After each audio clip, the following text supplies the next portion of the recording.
You're listening to Slick Talk, the hospitality podcast, a podcast for those who are in and around the hospitality industry who love, live, and breathe what they do. You can join us for candid and unscripted conversations with hospitality experts and founders as we go deeper into their personal stories while they're sharing their triumphs and trials that got them to where they are today. I'm your host, Will Slickers, and you're listening to an episode of Slick Talk, the hospitality podcast. Now, let's begin.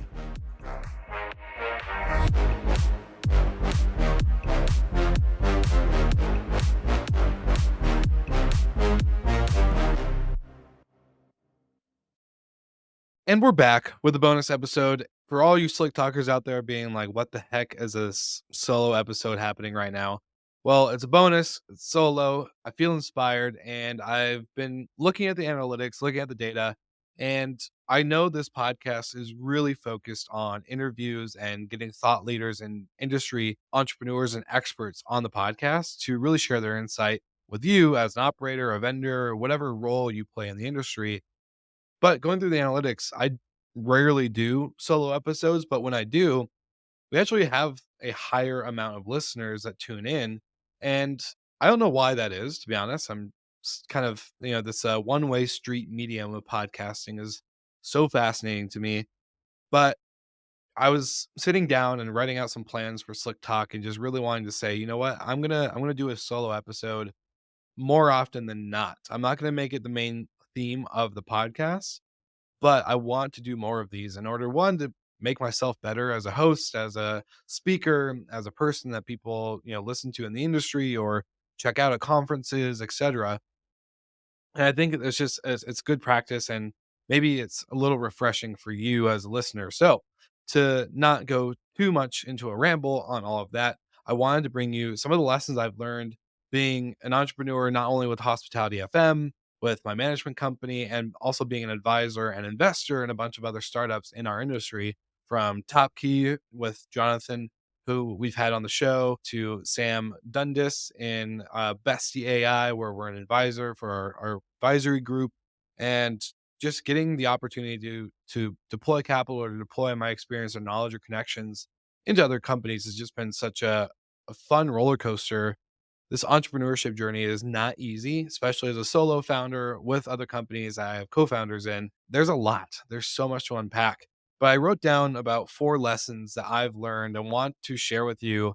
And a lot of them are going to be around mindset and what this really does for me on a day-to-day basis. And not to get all, you know, um, you know, cuckoo on you on mindset and all this other stuff. But I realize there's such a correlation to how I think and what I believe into how I act and how I perform and how I deliver. So to really make this short and sweet, I want to bring the first one to you guys. And this is one that has kind of stuck with me since the day I quit my hotel management job to go in full time with Slick Talk. Now, when I planned this whole journey from, I think it was September 2019, where I was like, I'm going to quit my job. I'm going to give them notice. I'm so close to seeing what Slick Talk could really be. That built up into a couple months of saving and cutting back on spending and, building out the audience and the product or the podcast in itself. And I'll touch on product here soon, but I never expected to have a podcast network become what evolved from Slick Talk. What started out as a podcast in March of 2018, the show that you're listening to now, which has evolved like insane amounts since its inception to today. But to now, giving me the opportunity to build other businesses that I'm really passionate about and with really smart entrepreneurs and teams and people. So the first lesson is those who win survive the longest, and those who survive the longest win. Now, this is not a game of who can do something the fastest and get fast cash. I've been doing this podcast for over 6 years now, about, yeah, 6 years in March. And that is quite a long time. A lot of podcasts barely make it a year. Now, there's more beyond just the podcast. Now we have a network and other companies and all these other things, but a lot of podcasts don't even make it past a year. So to say that, I can stick to it, not only do I host this show, I co-host Good Morning Hospitality. I help produce other podcasts in our network. It's a lot. This is not something that you can just get started and have quick, swift exit. And so to really win in business, I think you really need to focus on survival. Can I make it to the top and outlast my competition? Can I make sure that I'm at the finish line when nobody else is? That's really the game. And so, like I said, when I quit my job in December 27th of 2019, I had no idea that COVID was going to happen. I had no idea that I was going to go through ups and downs with revenue and team and sponsorships and all this other stuff. But the mentality I had since December 28th, which I have lost a little bit of the hunger. I could definitely say that I feel that the immediate immense need to survive has gone down compared to when I first started. But still I have to wake up every day and I still I still laugh. But the next day, December 28th, 2019, I remember saying to myself, sink or swim, sink or swim, sink or swim, sink or swim. I'll go out and have coffee on my patio and look out in the river. Sink or swim, sink or swim. If I'm in that river right now, I am swimming. I am not sinking to the bottom. I'm not going to go down. I have more to prove to everyone who listens to the show, who supported the show, who has given me any type of advice and encouragement and even any opportunity to pick their brain, right? I have too much at stake. I'm going to swim and I'm not going to sink. So that's kind of been, the whole mentality I've had. And one thing to kind of tie it to the main part of this point is that those who swim win. If you're not swimming, you're losing and you need to continue to swim. And it's a really important lesson for me. And so to tie that into the second point, recently I was having a conversation maybe a month or two ago with one of my co-hosts, Michael Golden. We host Good Morning Hospitality together. We started the show together actually through COVID to one, give us something extra to do during that huge amount of off time that we all had, but we realized there's so many moving pieces in our industry and it's hard to keep up with news and trends and topics that people really need to care about. So why don't we just do a weekly podcast, make it on Monday mornings, the best day of the week, and have a lot of fun with it. And hopefully, something will come of it. But we never really expected to have it grow to the size that it was or is, sorry. And so Michael said to me on this conversation, as we're talking about getting new partners on the show and getting better guests for those that reach out and to really focus on getting more events on the calendar for the year. And I'm listening to all these other podcasts and about creators and about YouTube and about the business of this world that we're in media. And he texted me after I sent him a couple notes and some thoughts that I had on things I've heard. And he goes, I just love that you're still a student of the craft and that you're always trying to master what you do. And that really hit home for me. One, that was such a great compliment. As entrepreneurs, sometimes we don't, the work that we do behind the scenes doesn't get shown and doesn't get put into a spotlight. It's definitely kind of a quiet endeavor.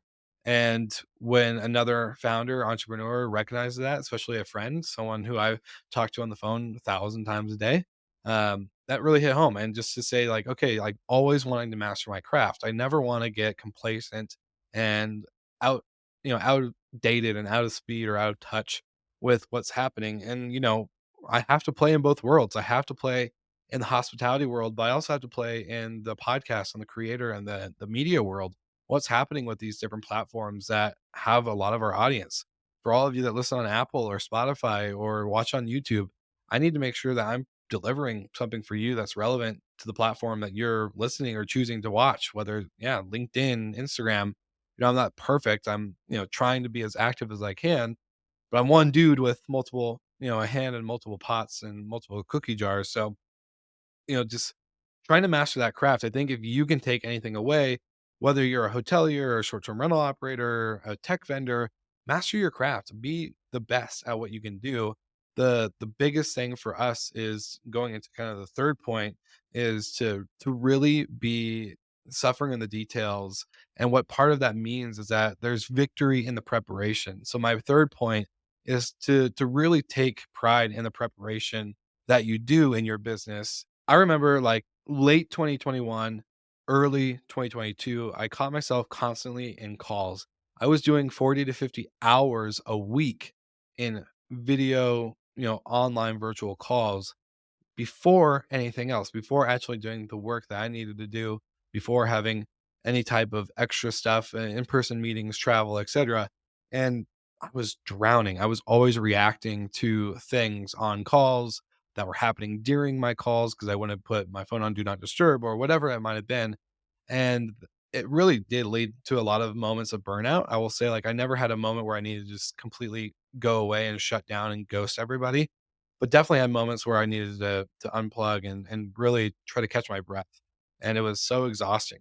My friends even make comments, and a lot of you listeners who are fans of the show would see me at a conference or a meetup or some kind of retreat and be like, "Man, you look like shit. You look tired." Hearing those comments really made me think like, "Man, I'm not fully present because I'm always reacting." And so trying to set away, it's taken a transition. It's definitely taken time for me to clear out days of the week to make sure that I'm always opening those days up for actual real work, that I'm not being caught up in meetings all the time. And if I am doing a meeting on those days, that is actually something really important. It just can't be done any other day of the week. I use Sundays personally to work and to prep and to not only prep for like our morning show, but also prep for my team meetings, try to prep for my partner meeting with my business partner Adam Knight with Recreation Rentals, trying to do as much preparation as I can because there's victory in preparation. And I actually got that quote from the movie The Mechanic with Jason Statham.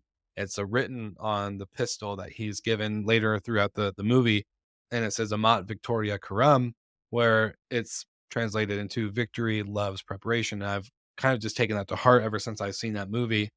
And yeah, the more I prepare, the more like the better outcome I have. And, I'm enjoying the preparation process now and the early stuff than I'm used to because I don't know. I used to always hop on the podcast with guests and just say, "Hey, I have no scripted questions for you. I'm not going to, like, I didn't do any preparation. We're just going to go off the fly."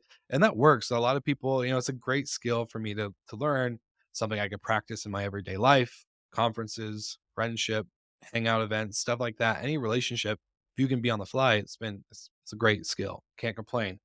But I'm enjoying the preparation more because the outcome is better. So there's victory in that. And I think as a business owner, especially in our industry, if you're in the hospitality side, there's barely any time to prep. You're dealing with a 24/7 business that requires you to really be reactive in some scenarios with emergencies, with last minute changes and miscommunications and all the things that can really happen. And so being able to set time to prepare is really important. I think it's underestimated and trying to, not make this too, again, like I said, cuckoo, but really if you can set time in the morning or evening, I'm a morning person. I call it the early morning club. I'm up by, 5 o'clock, if not earlier. My body will naturally wake me up and I just sometimes just gotta start working. And that's not like working in the sense of I'm on calls, I'm on emails, but I'm really preparing for my day, going over the stuff that I need to make sure I'm ahead on. And I find joy in it. I'm finding a lot of joy in it because now I'm having a better day. I'm able to be more productive. And then when I'm more productive, I don't actually have to feel like I'm constantly scrambling and being the guy that, always working. I'm always hustling. I can actually choose to have time for friends and relationships and dating, something I'm trying to do more of this year, and, all these other things. So I just think, take joy in the preparation because there's victory in that. And you'll obviously enjoy the outcome a lot more. I already said this one, but suffering in the details. And the reason why this was so important for me, and I wanted to include this on this episode, was earlier, late last year, we got intro to Sam Shank, who was the founder of Hotel Tonight, got acquired by Airbnb for 200 plus million. And he, sat down and went over a lot of the lessons in the journey of building out Hotel Tonight as a mobile app first and then desktop and, all these other things. And in that episode, what I really loved, and I kind of just like kind of felt like I got hit by a brick wall was when he said, he always told his team that we got to suffer in the details. There's suffering in the details. And for me, that really hits into that last point of there's victory and preparation. If you suffer in the details, you're going to have better preparation. When you have better preparation, you're going to have better outcomes. And when you have better outcomes, you're going to be swimming. It's going to go a full circle on this whole episode.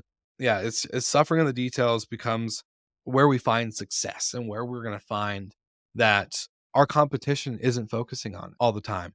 And when you have competition in business, I always never want to wish anything ill on founders or people that create something, a business, but there is competition. And, if you have a competitor, the one thing I can guarantee that they can't outbeat me on is that I'm going to suffer in those details. I'm going to make sure that I'm doing the right thing. And am I perfect? No, I'm not. I fail every day at this, but it's a constant reminder of how I need to continue to choose to suffer in the details. If you don't choose it, you won't do it. And when you don't do it, you're going to see that in your overall productivity and the overall quality of your product and so many more ways than you can imagine. One of the things that I learned through my time in the military, I went through the army basic training.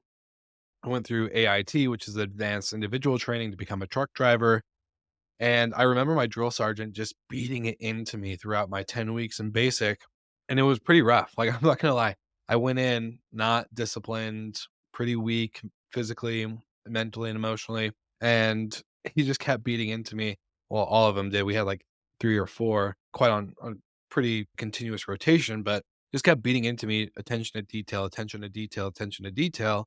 And then when I got to my advanced individual training school for the truck driving, the same thing. It was less yelling and kind of physical discipline, but then there was the hey, pay attention to your turns and pay attention to your touch points and to your systems. How's your air tank? How's this and that? Like making sure that we were fully prepared for what we were doing and the mission that we had at hand. And I think when you're an entrepreneur, regardless of the industry, the attention to detail, the suffering in the details, the ability to have preparation and victory in that, it is so important and crucial that, if you can take anything away from this whole episode, is to go into that this isn't just for business, this is actually for life. This is something that you can apply to your relationships, personally, romantically, family related, anything. You can focus these things into your everyday life. And I think this really does help. Like when you're going through the low moments, because being an entrepreneur, being a person that has to create something from nothing, especially in hospitality, for all you destinationaires or destination creators out there, you're taking nothing and creating something out of it. These things are so, so crucial. And at the end of the day, it's just you. Yeah, you may have a co founder or two, but you guys are going through a journey that is unlike anything else. And to constantly be beat down, to hear no, to all these things, it can be very exhausting, especially when you're striving for excellence. You have passion. I'm a passionate personality. I have deep passion for people in my life, for topics and things like podcasting and things like our industry and professionalism and technology and the ability to scale a business and startups. The startup life has got me so excited these days. Not for the glamour of, hey, let's hit $1 billion market cap and blah blah blah, but really to build a legacy, to build a story that you can use to tell others. I remember so many times I was homeless after high school. I before I joined the military, I was shoveling horse shit for $100 a week at the Crawford's farm, 40 acres of horses and all these animals and stuff. And just remember just feeling so crushed in life and all these other things. And I think now being in this position where I'm able to learn from so many people on my podcast, from people behind the scenes, you have no idea how much communication happens behind this show, behind Slick Talk, behind GMH, the amount of the listeners that come up to us at conferences and email in and comment on LinkedIn and Instagram message and all these things, it really just shows that these 4 lessons can be applied and can really help make the journey suck less. And it just is so important for me and something I'm very passionate about. So to wrap it all up, I think you guys can really apply and learn anything like this. If you have similar lessons, similar stories, I would love to hear it. I would think these are pretty broad, and a lot of these actually kind of are the same lesson tied into different wording. But there's, I think, a beauty in the circle that these 4 have from to surviving the longest and making sure that you win and outlast competition to being able to suffer in the details and have preparation and victory in that. And to then also make sure that, of course, I'm forgetting my last detail here, but becoming a student of the craft. But, I always want to be learning. I always want to be able to put this into practice into my business and then with my team. I want to send my team things. I want people that are wanting to start a podcast to try and listen to other podcasters and pick up styles and editing formats and tools and equipment used. I want this to all be part of our day to day. And so I hope you can always be a student of the craft and what you do and how you master it. Because when you master something like that, again, you're setting yourself up for success. So, Slick Talkers, thank you so much for tuning in to this really quick, kind of out of the blue, last minute solo episode. I don't know what we're going to call it yet. So, whatever you see on the title, I hope it helps and I hope it attracts you to continue to move forward in your business. So, thank you so much. Thank you for just giving me your ears. And, as always, we'll see you guys again next week.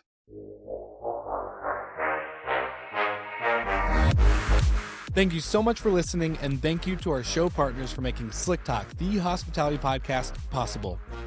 We hope you enjoyed the show, and we would love to connect with you outside of the podcast.